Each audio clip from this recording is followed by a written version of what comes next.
What's up, guys? So here we have my my 2016 new to me GT350. Just got this car a couple weeks ago. It's got 21,000 miles on it. I am the third owner, completely stock. I purchased an aftermarket warranty on it, so I plan on keeping it stock. I did an oil change on it a couple weeks, like a week ago. Made a video on that. Check that out if you haven't. Today, what I'm going to do is the car's got 20,000 miles on it. It's new to me. Oil change, spark plugs. You know, those are the first two things I usually do with any car that I buy. So today we're going to be going through the process of changing the plugs.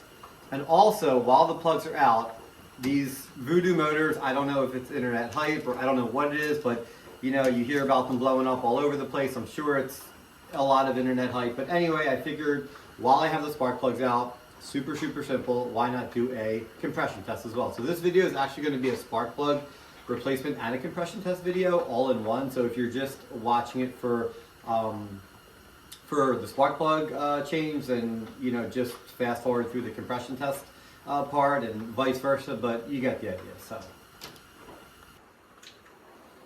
okay, so here are all the tools you're going to need for the spark plug change. Obviously, you're going to need 8 plugs. The factory preset gap for these plugs is between, I believe it's 49 and 53 thousandths.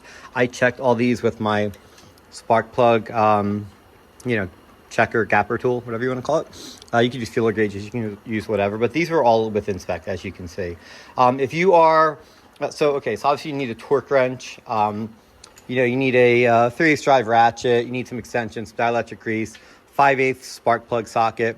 If you are modified, if you're running boost, whatever, and you are using a different plug or you need a tighter gap, I'm going to actually have a video on that.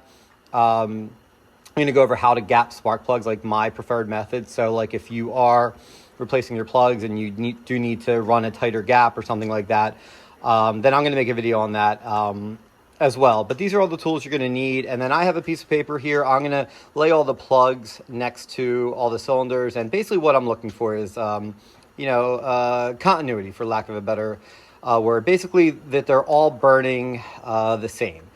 Because when you look at a plug, you can really look at how the car is firing. Now, if you are doing a compression test, you are going to need a compression tester, and I'll show you why you're going to need a power probe. But again, that's just if you're doing the compression test. So this is everything you're going to need. And you're also going to need well, you don't need it, but you're going to need a 15 millimeter socket. All right. Okay, one thing I like to do is, whether you're using fender mats or this paper, I actually have a big roll of this paper right here. I work on a lot of cars, so this is just kind of an easy way to really protect the whole thing. But you definitely want to, you know, you're working on a GT350 here, or if you're working on your Coil, your Mustang, whatever, you're working on a nice car, you want to protect it. You're going to be leaning over, you're going to be pulling out plugs, and you don't want to scratch. So definitely some kind of fender wrap. All right, so you don't have to remove the strut bar, but I mean, obviously it's going to give you a lot more access. These are just 15 millimeter nuts. I zapped these off with my impact. And in order to get it off, I tried to kind of pry on it, but I don't want to really pry on this battery cable. You have to take the positive cable off, so we are going to do that. It's the only way to, I didn't really want to pry on it, but it's the only way to really we're going to tuck this off to the side, and then we can remove this, and now we have easy access. Obviously, make sure your cable is tucked away, that it's not going to come in contact with your negative post. And then what we're going to do here is we're just going to take off the PCV line, I think the oil cap, the PCV line over there. We're going to pop these valve covers off, and that's going to give us access to our coils and our connectors and our plugs. When you're taking off these PCV lines, be careful, they are brittle. They're going to have a tab, and the tab right here, you just push it over. So the one on the driver's side, I had to actually get in there with a screwdriver and kind of push it over because it's recessed into the coil cover a little bit. But again, you want to be careful. You want to push it all the way over, and you don't want to just pull it out. You want to kind of, so you can feel this one's a little bit, okay, there we go. We got that off, and we're going to swing that out of the way. So just be careful. They are pretty brittle, and if you just, you know, go caveman on it, you will break it. Okay, so the next step is going to be removing, these are 8 millimeter bolts that hold the coil packs in. You don't have to do this. It's probably a little excessive, but I've always gotten myself in the habit of doing it. These are the PCV lines that come out the valve covers. Anytime I open up a part of the engine, I always cover it up. It's a little excessive, but It's just a habit that I've gotten myself into. So again, you can do that or not. But these coil pack covers are a little weird. So basically, if you come down here, what you're gonna do is you're gonna press in this tab. Now again, be careful because this is very fragile plastic. You're gonna press in this tab and then that's gonna come out like that. Now that releases it, then you just take it off. So we're gonna do that. I'm gonna take out one coil pack. So we're gonna do that for all 8, obviously. Now I'm using a power ratchet. You can just use whatever, but these are 8mm bolts. So we're gonna take this out. We're gonna take this bolt out right here.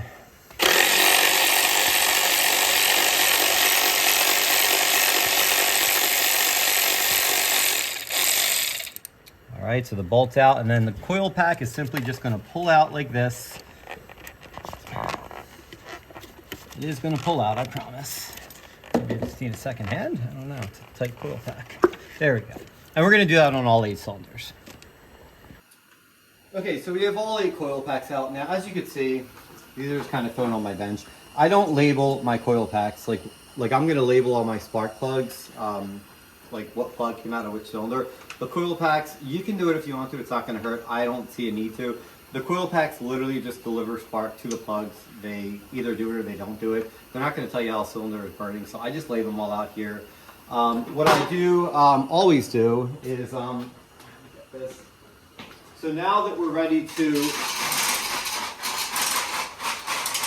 pull the plugs out of the cylinders, compressed air. So there's probably not going to be anything in here, but anytime you open up a part of the engine, especially plugs, you definitely just want to get in there, spray each one of them out.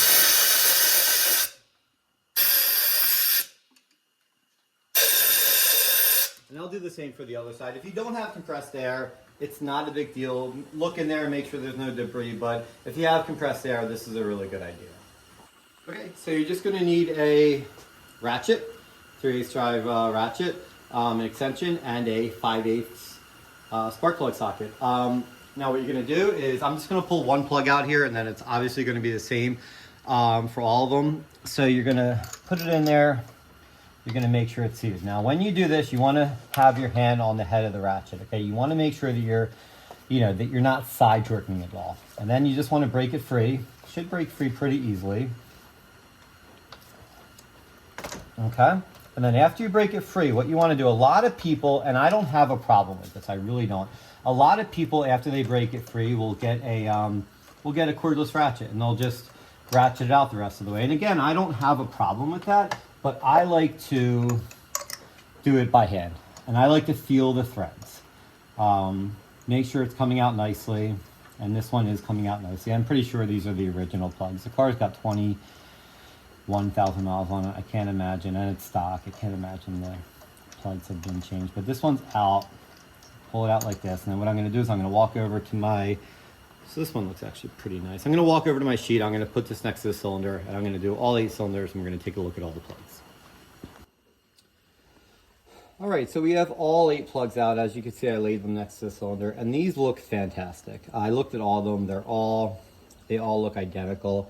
You don't have to zoom in that much, but what I did was, so you could see the factory plugs. If you go here, these are gapped at about 54 thousandths, which is a little bit more than my new plugs are gapped at, maybe like 2/10 of a 2 thousandths. This one's capped at about 52. So these are all definitely, I saw some things on the forums where some people were running tighter gaps or something like that. This car, from what I understand, is running fine. So all these plugs look good. So they're all gapped around the same gap, a little bit more. They've been in the engine for 20,000 miles, so the gap will open a little bit. But they all are gapped about the same as the new plugs. Now, when let me have the phone real quick. When you're installing a new plug, you just want to look over the plug. Make sure the porcelain's good. Make sure the threads are good. Make sure, it's going to be hard to focus, but make sure the ground strap is good, and make sure the electrode is good. I have seen plugs come out of the box and, they've been, they've been a little bit off. But make sure you inspect all your plugs before you're putting them back in. These plugs, I already gapped all these. I already inspected all of them. They all look good. They're all gapped correctly. So now what we're going to do is we're going to throw them back in the engine. Actually, we're going to do the compression test now, but if you're not looking for the compression test, you could just completely skip this part of the video and go to the reinstallation of the spark plugs. So if you look at this plug right here, there's two kinds of plugs. There's one that has a washer on it, and that basically seats flat in the head. So it's going to come to a positive stop, and you're going to torque it down. That's it. This one has a taper to it. Okay, so if you look right here, it's got basically a male taper to it, and the head has a little recess into it, and it's going to seat into the head. Now, these plugs require less torque than a typical washer type plug.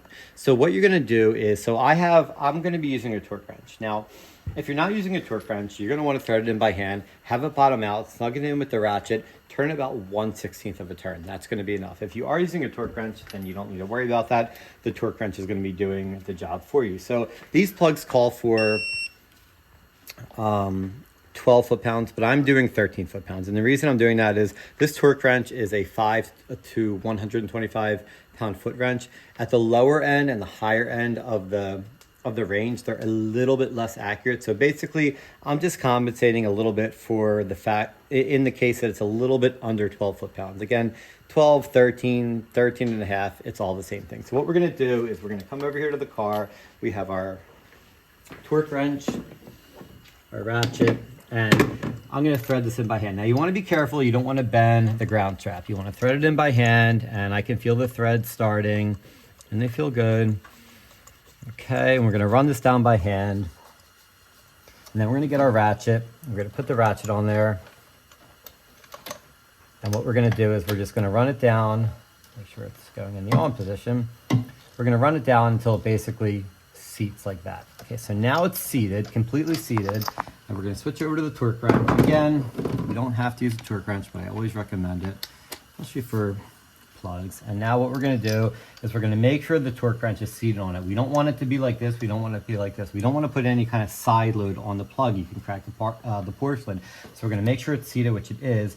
And then holding the torque wrench at the very end, because you want to do it smoothly. The higher you hold up on the torque wrench, the easier it's going to be to turn. Is we're going to turn it, and we're going to torque it down. And I barely touched that, and that was 15.3 foot-pounds. I'm not going to back it out and re-torque it down to 12. That's fine. But you can see they don't require a lot of torque. So basically, I'm going to do the same thing on the other 7 cylinders. The cylinders in the back, you will need a little swivel right here, but all the other ones, just like this, torque them down to spec, and then we're going to put the coil packs back in. Okay, so I over-torqued this plug by a little bit, and I don't like that, so I just loosened it up, and we're going to torque it again. Now I have a swivel on here so what I'm going to show you, so again, make sure the head of the ratchet is nice and flat. It's not all the way bottomed out yet, but once it gets bottomed out, when you're using something with leverage, so this obviously has a lot of leverage, you want to go here, and then we just want to, okay, so now we have 13.5, which is perfect. Now, if you're not using a torque wrench, which you should be, but you don't have to be. Be mindful of the ratchet you're using. When you have a lot of leverage, okay, a little bit is a lot. So if you're not using a torque wrench, and again, you should be, let's say you bottom it out, and you're right here with the ratchet. Okay, this ratchet, it doesn't matter what size ratchet you have. You bottom it out, it doesn't go anymore. 1/16 of a turn, you're good. You're probably a little bit too tight at that point, but you're fine. If you go more, if you go 1/4 of a turn, you are absolutely crushing that plug. You're going to either break the porcelain, or you're going to be digging it into the head. You have to be mindful of how much you're going once it bottoms out. So a torque wrench is preferred, like I just showed you, but if you are using a ratchet, bottom it out, make sure it's bottomed out, 1/16 of a turn. That's going to get you where you need to be. So I'm going to finish up the rest of these plugs, and then we're going to get the coils back on, and that's pretty much going to be it. Okay, so all the plugs are torqued down to, 12, 13 foot-pounds. Now, when you pull these coils out, I already went over them. You want them to look like this. A lot of times when you pull them out, they're kind of stiff, and the boot gets, I guess, wrapped up like that. So what you want to do is you can either take a pick like this, or you can take a flat blade screwdriver, and you just want to kind of, you just want to get it out. This one's a little bit tough. I did the other ones.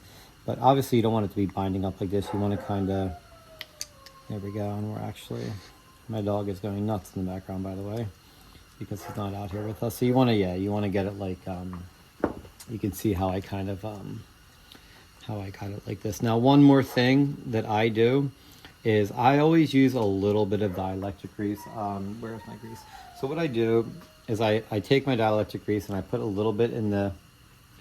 And then what I do is, just so it doesn't kind of glop around, is I take a flathead and I just kind of move it around a little bit like that. And what that's going to do is just going to coat the spark plug.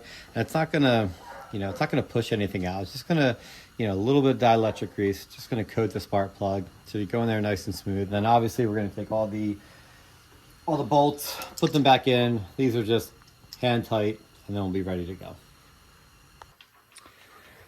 All right, so all the coils are back down, 8mm nuts, just hand tight. We got the shop dog, Malcolm. Say hi. Speak. That's Malcolm, the shop dog. He helps me with all my car stuff.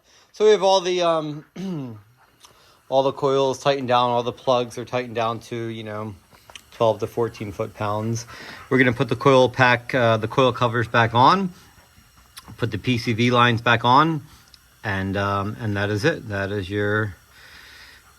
a DIY spark plug change on your GT350 or S550 Mustang. Thanks for watching.